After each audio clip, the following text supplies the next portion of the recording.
Hi, this is Samer Hilal, financial advisor in Cleveland, Ohio. Today is Thursday, August 25th, on a beautiful sunny day in Cleveland.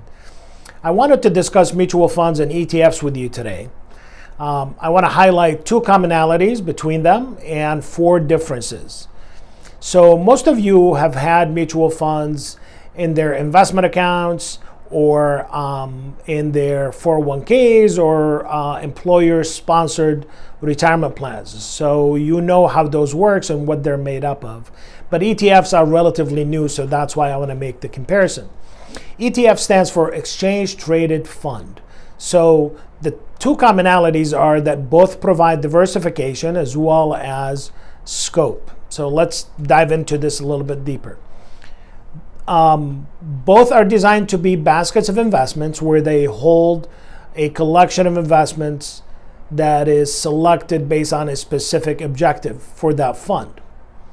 The scope can be very wide or it could be very narrow. So if they follow a large index like the S&P 500 index, they may own 500 different stocks in there, or also it can be much narrower where the basket could be focused on a specific geographic region or specific country or maybe an industry and own no more than 10 individual stocks.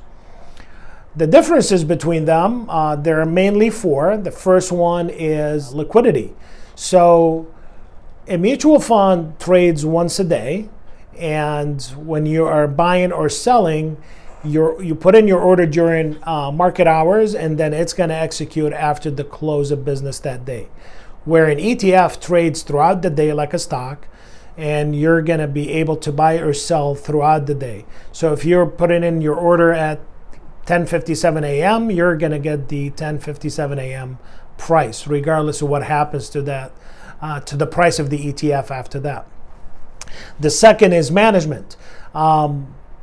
Most ETFs started out as being passive, where they are following a specific index or following a specific listing of an industry, where most mutual funds can be either actively managed or passively managed.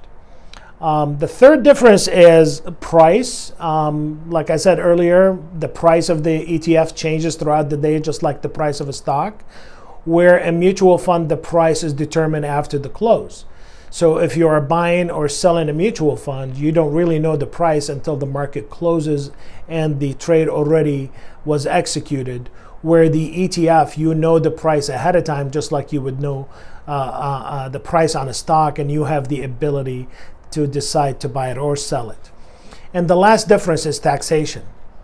So in a mutual fund, typically, any changes of the inside the mutual fund, buying and selling within the portfolio, will end up triggering tax consequences at the end of the year.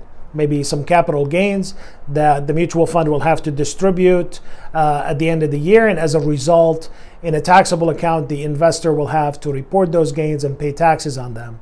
Where the ETFs, for the most part, are very tax efficient and they don't deal with that.